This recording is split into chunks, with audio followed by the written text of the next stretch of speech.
Is Bitcoin like gold or like gambling? Hello everyone, my name is Brian Yang. We are specializing selling mining machines. I am very happy to talk to you today, but investment is risky and the market is uncertain.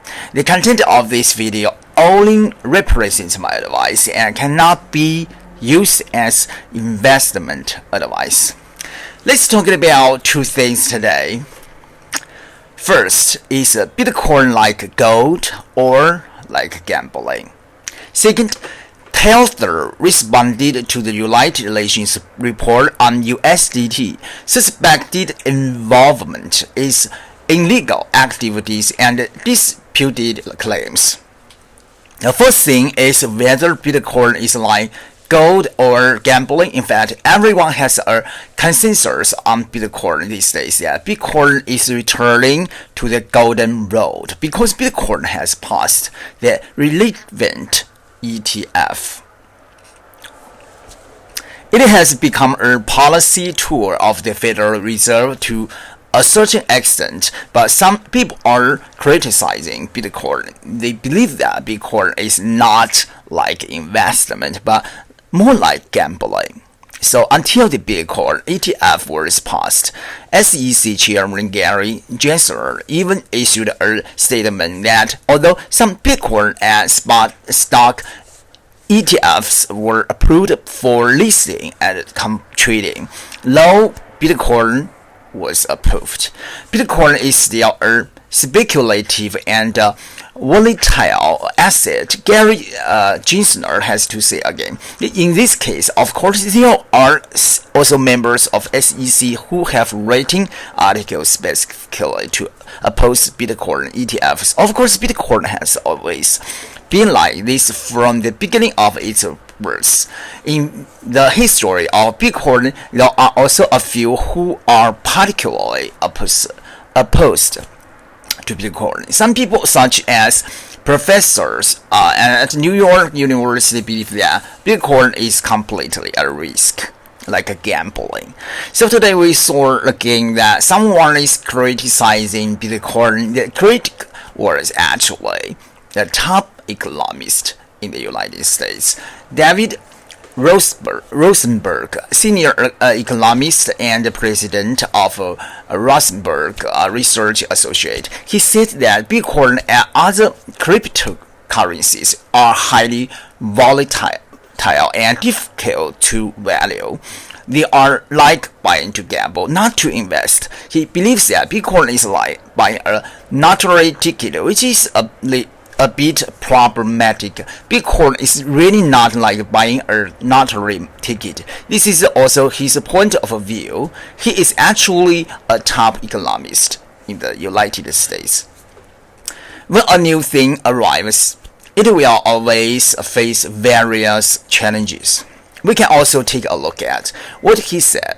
He believes that Bitcoin and other tokens are gambling, serious at work. In other words, the reason why people buy them is not because of their own value, but because they hope that they can sell to more stupid people and make a profit.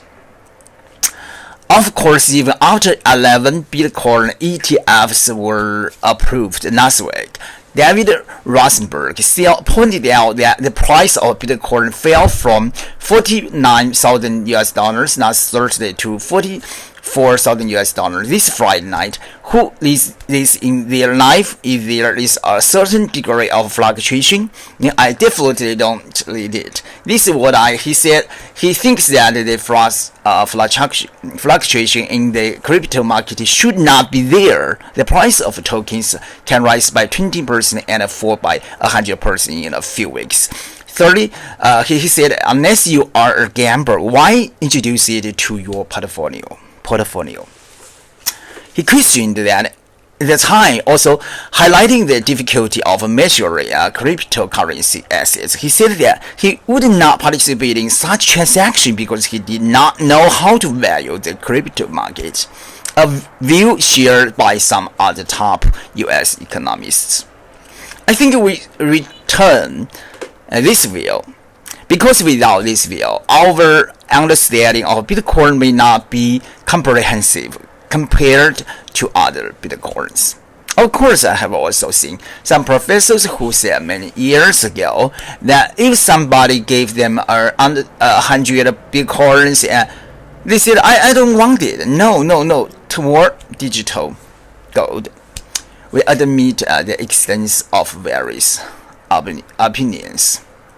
Let's look at the second thing.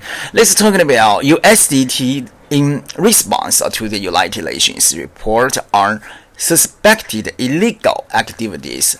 This controversial claim may actually become a new trouble. Why? Because of this matter of Tether. There have been various controversies. He responded to a United Nations report. The United Nations recently made a report emphasizing that Tether is stable USDT and is suspected of participating in many illegal activities. Indeed, we have also seen that in this country, especially in Southeast China, Asia, meaning Southeast Asia, many people use USDT to take transactions. This United Nations report released by the United Nations Office on Drugs and Crime, which only includes the report that there is hiding and accelerating threat of money laundering, underground banking transaction, or organized crime in Southeast Asia. Such a report talks about. This report highlights that USDT is increasingly common on illegal online gambling platforms, especially the Tron blockchain. We know that the gambling blockchain and USDT are the most popular because its transaction fees are relatively low. Many people like to use it. But now, the USDT on the Tron blockchain is increasingly favored by various crypto criminals. The report also pointed out that this digital token is due to its stability, anonymity, no transaction fees, and become the first choice for online fraud activities and money launderers everywhere.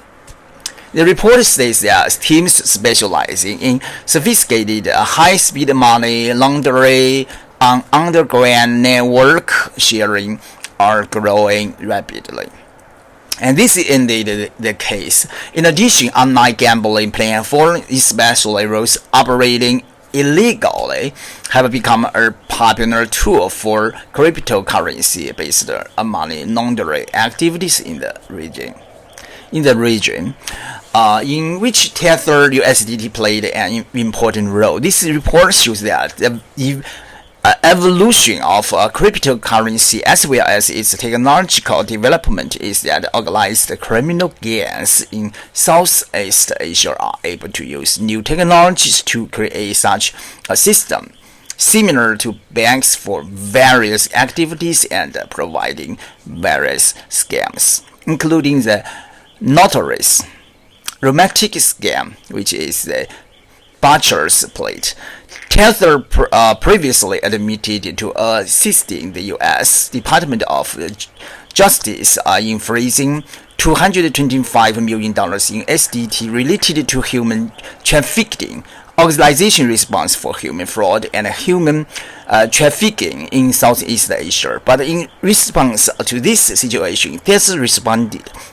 He said that increasingly the report he emphasized in the analysis of USDT traceability and ignored the reliable record of cooperation with global law enforcement. Tether believes that the United Nations should also recognize this stabilizing power of decentralization regarding how he has contributed to the corruption and anti-financial crime work. He said that he has made some contributions, including cooperation with the U.S.